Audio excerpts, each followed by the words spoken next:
Alright, before I get started, how many of you like this episode? Don't be shy, I'm just curious. Raise your hands. The more astute of you may notice that I am not raising my hand. I'm actually quite curious how many people in the comments section have mentioned that they like this episode. As ever, I would love to hear why you like this episode. Because I don't know anybody who does. I'm not saying people don't. That's ridiculous. I'm sure there's people out there who enjoy this episode. I have never personally met someone who likes this episode. Now, walking into it, I can kind of see why. You know. So let's discuss the three big issues here, shall we? Issue number one. I like a relationship that's built up, that's established over time, that's worked into, right? That's not what Odo and Kira have. No, really. While their friendship certainly is something that's been very well developed and very worked into, the romance angle has absolutely not. I would argue, personally, that there are only 2 episodes that actually help to establish their romantic relationship. One of those would be Children of Time, and the other one would be Call to Arms. Other than those 2 episodes, I would say they haven't moved an inch as far as developing a romantic relationship. And both of those were mostly about putting it off till later. Think about that for a second. That's relevant because, to use my favorite parallel, Tom and B'Elanna spent the better part of a year, a season, where every scene the two had together, which was a frequent element of every episode, they moved a little bit closer together. There was a development of that relationship over that period of time. To put it into perspective, this relationship has developed over the course of 3 episodes. The 2 I just mentioned, and this one. It's never been brought up or addressed in any substantial manner, nor moved towards. There's been no hints. There's been no drifting. There's been no development. There's been no, becoming fonder. We have seen Odo's side of it, which is why I'd forgive people for saying that, it's totally been built up. No, it hasn't. Odo's crush on her has been built up since Season 2, Episode 24. I looked it up. That was the first time that was hinted at. And it was first firmly established in Season 3, Episode 10. That's over 3 years ago now, by the way. That's related to the first problem. The fact that there's been no real development of the 2 having a relationship, and the fact that it's been one-sided and has taken forever. There's like a sweet spot, right? You don't spend too little time, you don't spend too much time. And ironically, this relationship manages both at the same time. This is further complicated by the fact that, and I know I pointed this out before, Renee Auberjonois and Nana Visitor did not approve of this. And they went through with it. In fact, I actually have a quote from Nana Visitor about this point, if you'll forgive me. If I can find the quote. Here it is. That's not the quote. Shoot, now I can't find the quote. Of course I can. Here it is.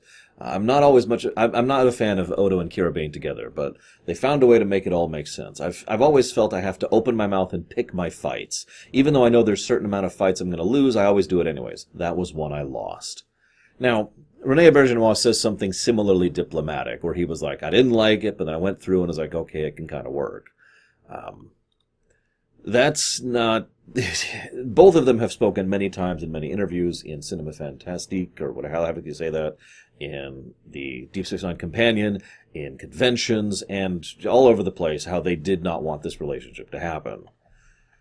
I remind you that the person who has had the most romantic entanglements in this entire show is Kira, for some reason. I still don't understand that.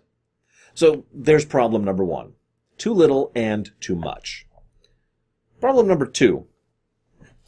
Actually, while I'm on the subject, let's also not forget the fact that in the middle of the 3 episodes of actual development, she had a one-off fling with the alternate Bareil. So just to add further fuel to that fire. Problem number 2. There's a lot of singing in this episode.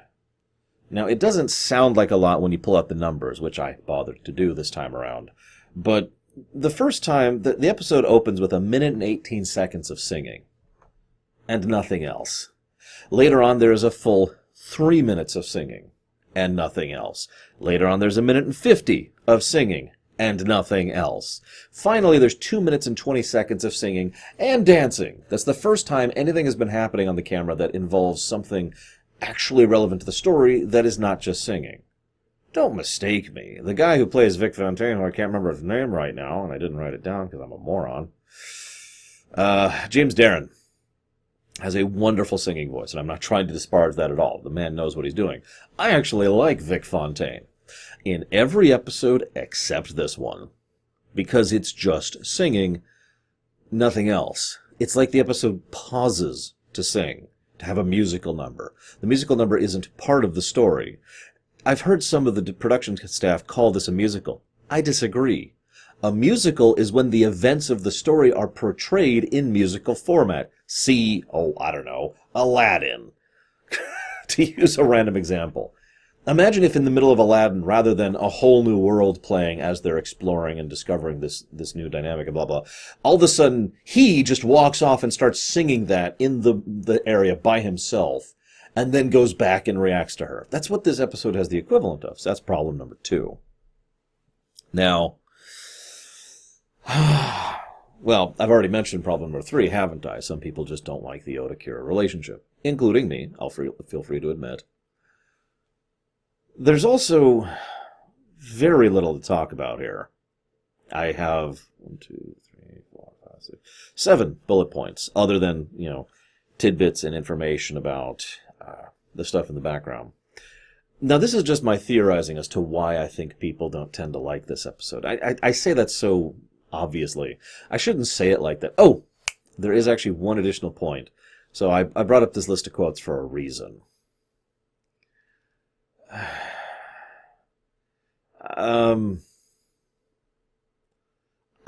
don't know how to say this, so I'm just going to read this word for word. This is from Ira Stephen Bear, a man who, I'm going to preface, I have disagreed with many times, and I quote, "The quality of the show is not apparent to everyone, and that's really, really sad, because that show is as perfect an episode as we ever did. You would be hard-pressed to find moments that don't work. It does exactly what it's supposed to do. As loony as the show might seem, it's a real triumph. I'm not saying it's the only triumph by any means, but it's the one that's the most masked, I guess. The one that's toughest for the audience to recognize." You can take from that quote whatever you want. Me? I take condescension. No, I don't like your episode because ABC, which I already highlighted, regardless of the quality. I didn't give it lamentation status. But what I'm seeing is an episode that fails at basically every level, to be completely blunt. It doesn't engage me intellectually. I have nothing to think about. It doesn't engage me emotionally, because you haven't developed or built up to this point properly. It doesn't give me any ideas for other things to do in the future, which is something I sometimes take from fiction. Like, oh, this is a terrible thing, but I really love that idea or that concept. No. So no ideas, no intellectual engagement, no emotional engagement. Now, forgive me for getting defensive, but the moment I read that quote, I was just like, really? Really? So, anyways, I'm looking forward to the comments section telling me how stupid I am and that this is an awesome episode. And then I'm looking forward to seeing those of you who are actually awesome, who are going to tell me why you like this episode. Because I really would like to see another perspective on this, assuming you're willing to share that with me, I guess, and that you have it. Let's talk about the episode proper. What little there is to say. So Vic picks up on people. This is, again, kind of a little bit of that analysis thing going on I've mentioned before. I don't think this gets to the point of magic analysis, because everything he's seeing is actually just basic analysis of body language and posture and whatnot. I hate to keep referring to the Tom and B'Elanna thing over on Voyager, but there's an episode, and I forget which one it is, but they're having a briefing. Now, the briefing has nothing to do with Tom and B'Elanna. They're just present for the briefing. And it's all focused on the briefing and the threat of the week and all that. And Tom and B'Elanna are sitting right next to each other, like shoulder to shoulder. And they're just kind of leaning into each other a little bit. That's all. It's a nice little touch, and it's a nice little moment that shows how close the two are and how comfortable they are with each other. Little bits like that are the kind of things that Worf and Jadzia also showcase, and that's why I bring it up, because I could believe that Vic Fontaine could look at these people and kind of, deduce a few things. I'm with it. So, now I'm going to say the other bombshell, now that I've mentioned how much I think this episode sucks. I don't think Vic Fontaine is sentient and sapient. Yet. One of the most common loriums that come up, I used to think coffee was the most common one, but no, droid effect is the one that just keeps coming up constantly. I get fans, wow, listen to me. I get viewers asking me semi-regularly questions and ideas and theories about the concept of droid effect. That's how prevalent it is in science fiction. It's a fascinating concept, if you'll forgive me. All I did was put a label on it. But anyways, getting back to the point, Vic Fontaine has the three elements necessary for droid effect. Sufficient advancement, sufficient experience, sufficient external stimuli. But at this point in time, he actually doesn't have those former two. All he is sufficiently advanced. He is aware that he's a hologram, but we've seen that since season 1 of TNG, where we've seen holograms who are aware that they're holograms. That doesn't make them sentient and sapient. It makes them self-aware. Now you might say, what's the difference? And then we get into an argument that lasts 70 years. But the point remaining, I do not think that at this point in time he qualifies. I would say from memory he does by the end, but I'd actually like to re-examine a few episodes in particular as we go forward to see if I really still feel that way. Just wanted to share that here because it occurred to me as I was watching this. I was like, yeah, okay. I suppose I should talk about Vic Fontaine in general. Ira Steven Bears wanted this kind of character on the show for a while. He mentions him as the guy you go to talk to with your relationship problems and whatnot. He doesn't say it word for word, but what I'm hearing is he wanted a Guinan.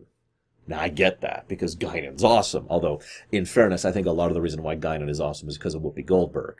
But Guinan is awesome, so yeah, I'm with the idea of having that type of character on board. He wanted to bring in Frank Sinatra Jr. That was as far back as season 4 when they were tossing that around. Frank Sinatra Jr. flat out said no. He wanted to play an alien, and he didn't want to play someone based on his dad. Okay. So they workshopped it a bit. You remember the episode Simple Investigation, where Odo fell in love with a woman, and then immediately fell right back out of love with her and never mentioned her again? You know, romance of the week. That was season 5. They were actually supposed to bring a character who was actually called Vic Fontaine into that episode. That fell through, basically. And the person they were contacting didn't happen. And by all accounts, Ira Steven Behr then spent basically all the time from then to now trying to get this character to happen and just running into problem after problem after problem. And he just couldn't make it work. Now, by what is effectively coincidence, he ended up stumbling into James Darren. There's this whole story about it. I'm not going to recite the whole thing for you. But it's this wonderful little tidbit about how he was like, I don't know what to do. And his friend, Frederick Rappaport, that's the name I was trying to look up there, met him, and they just kind of chatted, and they brought him in, and it just kind of clicked. It gelled. Because James Darren does actually do the role quite well. Like I said, I have nothing against him, and I actually like Vic. So yeah, by coincidence and circumstance, he just kind of blundered his way into the show. And it's like, okay, we did it. We finally got our Vic Fontaine. About frickin' time. Sheesh. So, God, what else have we got going on in the rest of the episode? Quark is awesome, as usual. He lays it out for Odo. Very bluntly, and yet with an obvious tint of care involved, because Quark and Odo. Dax, who obviously is picking up and has been picking up on the Odo thing for some time, because of course she is.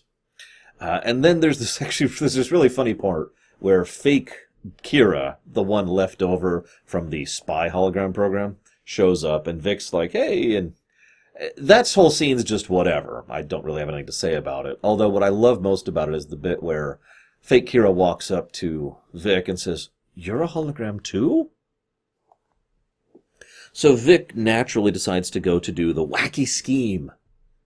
Like this is an 80s sitcom. I'm sorry. That sounds derogatory. I mean it as a derogatory statement.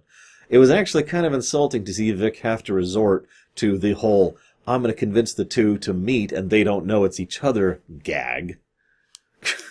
Just, really? I also want to mention something else.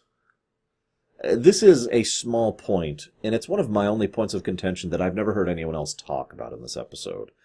And it's not, I don't want to say point of contention, but the point is, I'm not sure if this is Odo changing or revealing, because there's a difference. Now, whether it's acceptable, good, or bad to change for someone you love, that's a matter of opinion and years and years of drama that I don't want to touch. What am I saying? Years, centuries of drama I don't want to touch. But there is, in my opinion, a pretty big difference between I'm going to change for the one I love versus I'm going to show the person I love who I really am. Now, I bring this up because the episode doesn't really make it all that clear which is happening for Odo here, which is being portrayed. And as ever, I leave it up to interpretation. I will admit, by memory, I assumed it was Odo trying to change, to be more desirable to her. Now, the way that type of story arc usually goes is the person tries to change, and they end up pushing the person away, so then they go back to being themselves, and then they get together because now they're the real self. But in this one, it actually went, he starts to change, and she gets more interested. Like, out of nowhere interested, actually. Like, oh, I never realized this was a possibility, is the way I would phrase her reaction overall.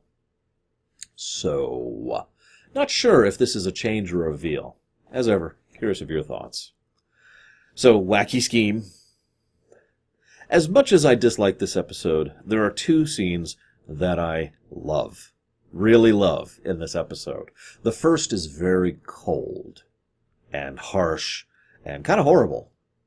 It's when Odo realizes that that's actually Kira in front of him. And as he's staring at her, he doesn't physically move, but you can feel him shifting back several feet, or meters if you prefer, every word. Nerys. Kira. Major. Just putting all of those walls right back up there.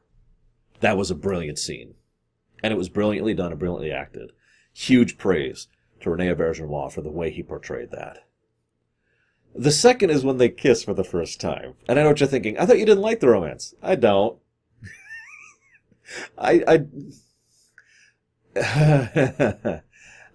I'm going to ruin Hollywood kissing for you guys, for those of you not aware of this. You ever watch Hollywood actors kiss?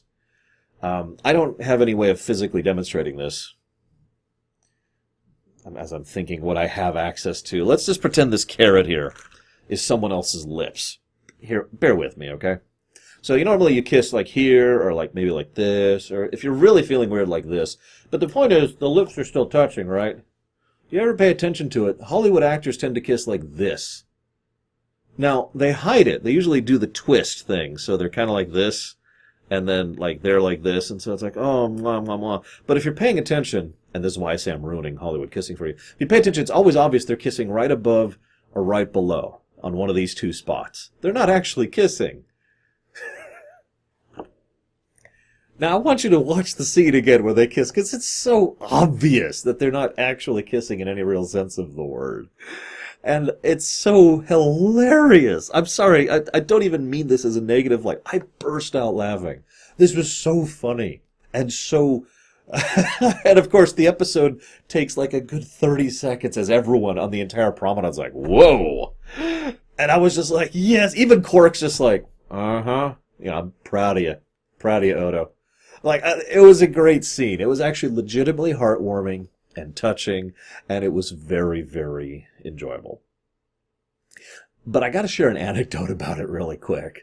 The take you see of the initial kiss is the first take of said kiss. Why is that relevant? I want you to think about what kissing someone like René Auberjonois in full makeup would be like. Remember, he's got a plastic shell on his face, which itself is caked with orange makeup. So when they pulled away, not a visitor had like orange gluck all over the place, and René's face was like exposed because the plastic had ripped off. Just picture that for a second. I almost wish they'd left that in, because it would just be like, oh, Odo.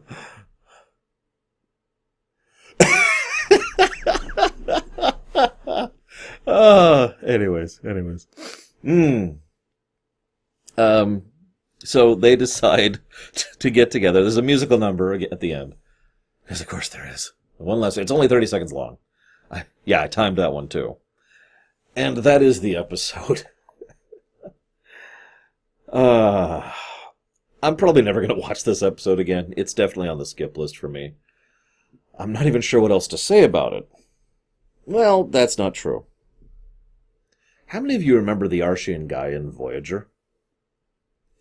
It was a series I was doing just for fun, just because I love being creative and I love rewriting things. You know, as a creative assignment, looking at an existing piece of fiction and trying to rewrite it in a way that you feel is better is a very engaging creative exercise for me. It's very fun. I love doing it.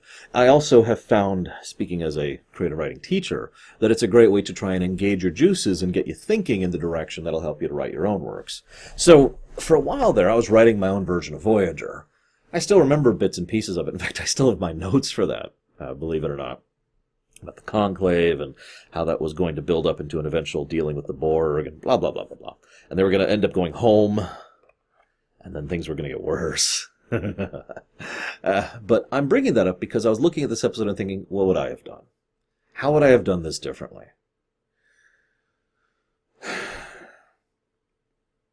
So, here's a random thought for you. Let's assume the limitations of Kira, Odo together, and Vic Fontaine. Those are our requirements, okay? As Ira Stephen Bear said, they left the thread dangling too long, they wanted to do something with it, and spoiler, spoiler, spoiler, so, as a consequence, this is where we're going with that. Okay, so that's the verdict from on high. Alright, edict from on high. My first thought, and I know this is going to sound strange, is that Odo starts the episode in the middle of a date with the real Kira. They have gotten past their issues, they've tried to get together, and it's just not clicking. And neither of them are sure why. They don't even try to do anything physical because they don't get to that point. There's just nothing there. And so the first date ends, and Odo's all troubled, and he doesn't know what to do, and Kira goes to Dax, and Dax is like, well, maybe there's just nothing there. And so, why don't you try another date? You need to be certain about this kind of thing. This is an important thing. Yeah, you're right. So they have their second date. Whether or not Vic is introduced at this point or not is almost irrelevant, but Vic could probably be introduced in between these scenes as the self-aware hologram. Okay.